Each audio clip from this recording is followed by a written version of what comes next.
آقا عرض ادب، یادم من وقتی 14-15 ساله بودم برای بار اول رفتم کارگاه تراشکاری پدرم که کار تراشکاری یاد بگیرم. یه اوستایی بود به نام اوستا احمد که خدا حفظش کنه هر جا هست، و من گفت برو ابزار فروشی یه دونه الماس ایکس وای زد بگیر بیا.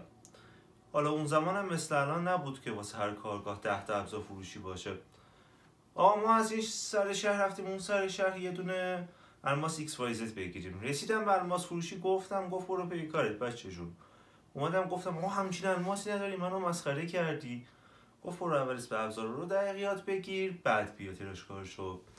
و خب اون موقع بود که یه همچین جدولی رو واسه خودم درست کردم. البته اینو دیگه خیلی از شما اینجا میدونید، جسارت نباشه، فقط جهت یادآوری و واسه اون کسایی که اسم مثلا مشکل دارن، ما این جدول رو امروز توضیح میدم خدمتتون.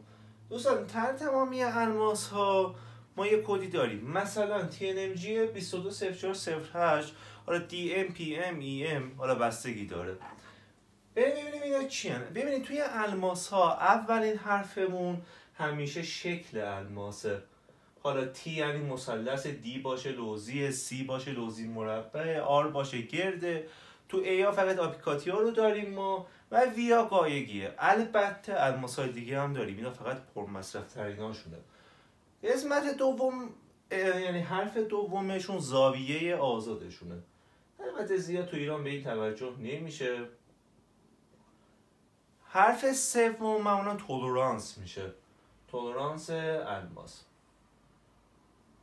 که با این دوتا حالا ما تو اینا زیاد کار نداریم. و اما حرف چهارم که نحوه براد شکنشه در حالتهای GMA میشه. G یعنی دو طرفش قابل استفاده هست، دو طرفه دارای براد شکنه. M و A که یک طرفه و هیچی نداره. و اما اعداد، دو عدد اول 22 طول الماس ها میشه معمولا.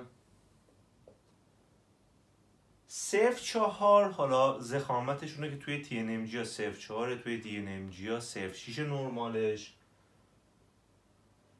و آخرین عدد حالا 0.4 میشه، حالا تو VBMT ها 0.2 میشه، 12 میشه، 0.8 میشه.